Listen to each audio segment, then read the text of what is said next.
आज पूरे देश में ब्रजभूषण शरण सिंह के भविष्य के बारे में बड़ी चर्चा हो रही है। एक थ्योरी यह है कि दिल्ली पुलिस उन्हें बहुत जल्द गिरफ्तार कर लेगी और उनके खिलाफ प्रदर्शन कर रहे पहलवानों की जीत हो जाएगी। और दूसरी थ्योरी यह चल रही है कि दिल्ली पुलिस ब्रजभूषण शरण सिंह को क्लीन चिट भी दे सकती है। और यह पहेली आज तब शुरू हुई जब देश की एक बड़ी न्यूज एजेंसी ने यह खबर प्रसारित की कि दिल्ली पुलिस को ब्रजभूषण शरण सिंह के खिलाफ कोई ठोस सबूत नहीं मिले हैं। और उसने ये ट्वीट कर दिया। मैं बड़ी स्क्रीन पर आपको दिखाता हूं कि उन्होंने क्या कहा।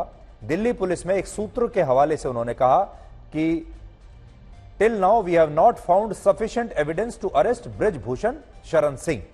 इसमें लिखा गया कि पुलिस के पास ब्रजभूषण शरण सिंह के खिलाफ पर्याप्त सबूत नहीं है, जिसकी वजह से उन्हें गिरफ्तार नहीं किया जा रहा। और पुलिस यौन शोषण के इस मामले में अगले 15 दिन में कोर्ट में अपनी रिपोर्ट दायर कर सकती है और यह रिपोर्ट फाइनल रिपोर्ट भी हो सकती है और यह रिपोर्ट चार्जशीट के रूप में भी अदालत में दायर हो सकती है।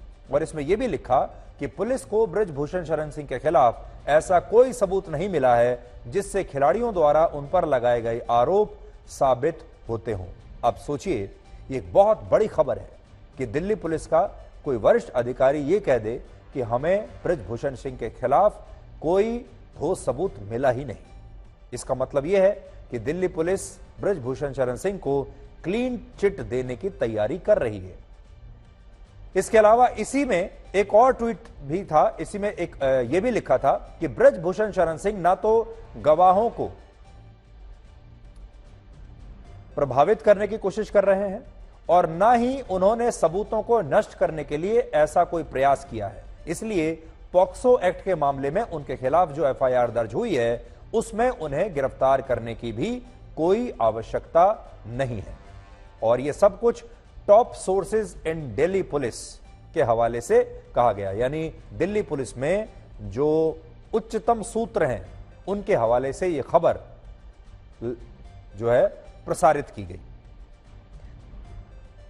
अब पूरे देश ने यह मान लिया कि अब तो ब्रजभूषण शरण सिंह को क्लीन चिट मिलना तय है, क्योंकि दिल्ली पुलिस के बड़े बड़े अफसर ही ये बात कह रहे हैं।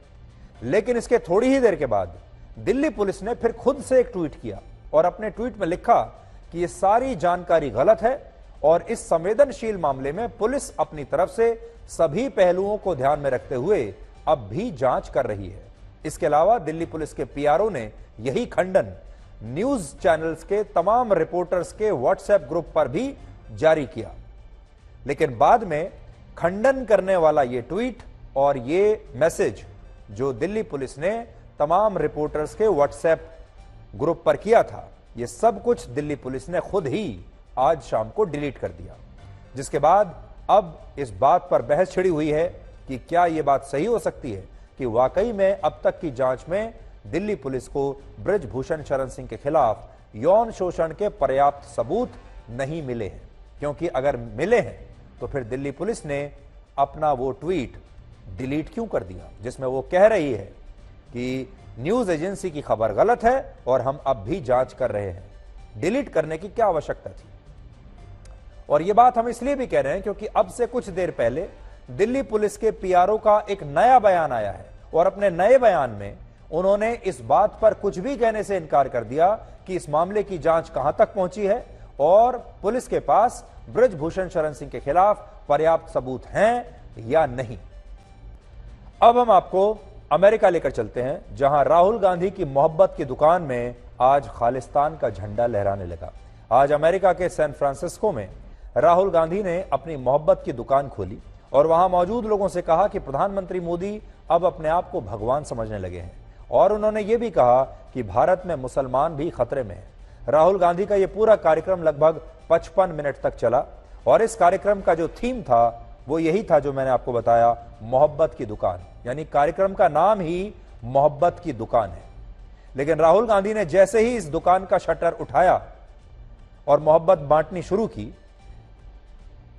अचानक से मोहब्बत की इस दुकान में खालिस्तान के समर्थक घुस आए और ये पंजाब को खालिस्तान बनाने के मांग करने लगे, खालिस्तान के समर्थन में नारे लगाने लगे, खालिस्तान का झंडा वहां पर लहराने लगे। दिलचस्प बात यह है कि जब सैन फ्रांसिस्को के इस हॉल में खालिस्तान जिंदाबाद के नारे लग रहे थे तब राहुल गांधी ने मुस्कुराते हुए कहा कि नफरत के शहर में उन्होंने मोहब्बत की दुकान खोली है। तो राहुल गांधी का जो आज का जो पहला ही ये इवेंट था, जिसे हम कहते हैं कि मोहब्बत की दुकान, जो जिसका उन्होंने नाम रखा, वो आज पहले दिन ही विवादों में फंस गया। और आज जो कुछ हुआ वो शायद बहुत अच्छा नहीं हुआ। हालांकि जब खालिस्तान जिंदाबाद के नारे उनके सामने लगने लगे, तब राहुल गांधी ने अपना आपा नहीं खोया। वो ना तो नाराज हुए, ना वो गुस्से में आए। उन्होंने बहुत आराम से खालिस्तानियों की बात सुनी और कहा कि मैं आपकी बात भी सुनूंगा, मैं आपसे बिल्कुल नाराज नहीं हूं। और कांग्रेस पार्टी की यही संस्कृति है, यही कल्चर है कि वो किसी दूसरे की राय सुनकर भी नाराज नहीं होते।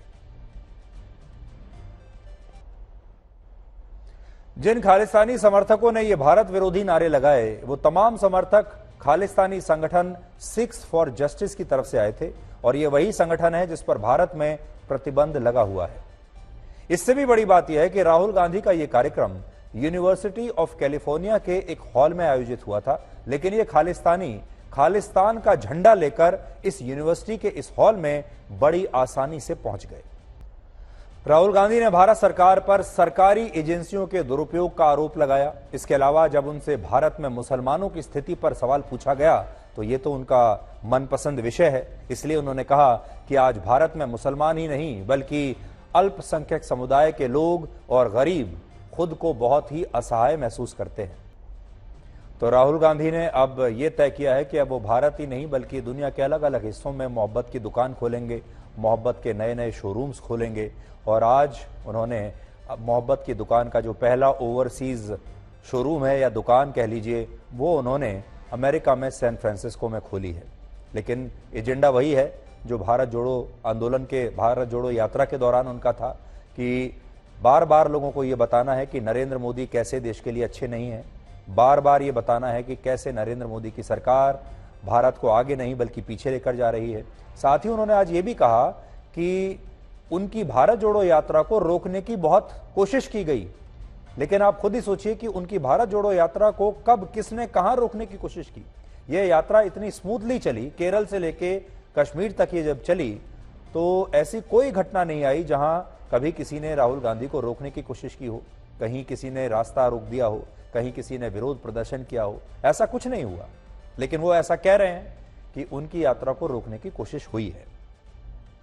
तो आज उनका पूरा ध्यान था प्रधानमंत्री नरेंद्र मोदी पर। प्रधानमंत्री मोदी आज अपनी सरकार के 9 वर्ष पूरा होने के मौके पर राजस्थान के अजमेर में थे।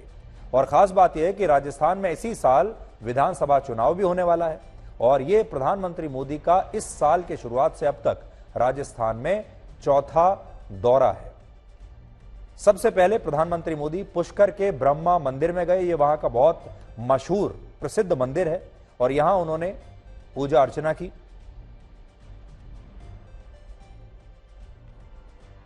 जो लोग राजस्थान के हैं हमारे दर्शक, वो इस मंदिर के बारे में जरूर जानते होंगे।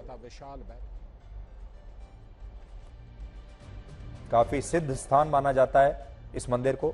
ब्रह्मा जी का मंदिर है पुष्कर में और दूर दूर से लोग यहां पर आते हैं। और ऐसा कहा जाता है कि यह ब्रह्मा जी का इकलौता मंदिर है।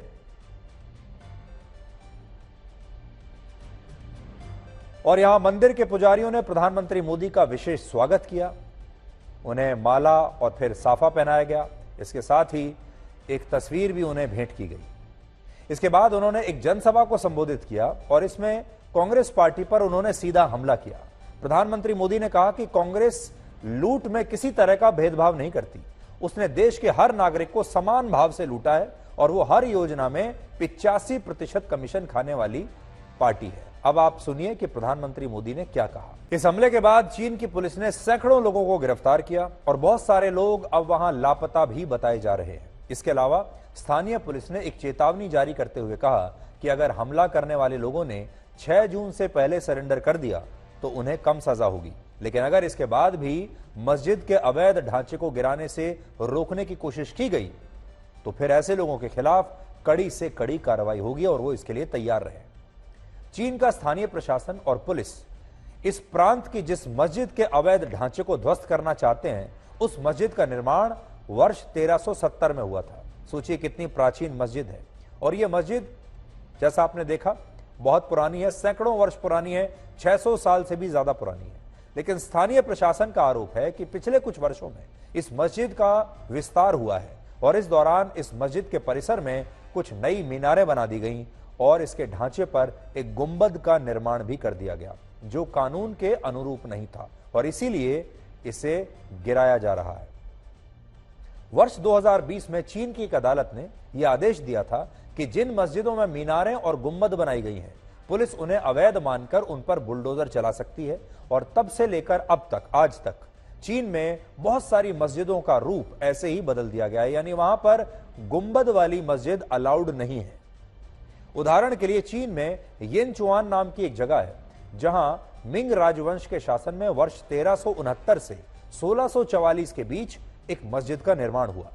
बाकी मस्जिदों की तरह इस मस्जिद में भी मीनारें थीं और मस्जिद के ढांचे पर एक गुंबद भी हुआ करता था, क्योंकि मस्जिद का जो ढांचा होता है पारंपरिक रूप से, आप दुनिया के किसी भी देश में देख लीजिए, भारत में भी देख लीजिए, उसमें मीनारें भी होती हैं और उसमें गुंबद भी होता है। लेकिन चीन में यही मीनारें और गुंबद अलाउड नहीं है।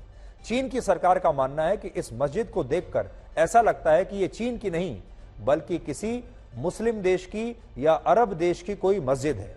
और इसी के बाद इस मस्जिद को पूरी तरह से बदल दिया गया और अब यह आपको कहीं से भी एक मस्जिद की तरह नजर नहीं आएगी, बल्कि यह आपको चीन का कोई शॉपिंग मॉल जैसा बिल्डिंग नजर आएगी। चीन में ऐसी सैकड़ों मस्जिदें हैं जिन्हें तोड़कर उनका पूरा स्वरूप बदल दिया गया है, आर्किटेक्चर बदल दिया गया है। लेकिन हैरानी की बात यह है कि इस पर दुनिया भर के तमाम मुस्लिम देश बिल्कुल चुप बैठे हैं, किसी को कोई तकलीफ नहीं है। इस्लाम के जितने भी ठेकेदार हैं वो तमाम लोग इस चीज पर बिल्कुल चुपचाप बैठे हैं। उन्होंने चीन के सामने एक बार भी अपना विरोध नहीं जताया। ना तो पाकिस्तान इसका विरोध जता रहा है, ना ही मुस्लिम देश इस पर कोई विरोध जता रहे हैं। बात बात पर भारत को लेक्चर देने वाले जो लोग हैं वो इस पर बिल्कुल चुप बैठे हैं।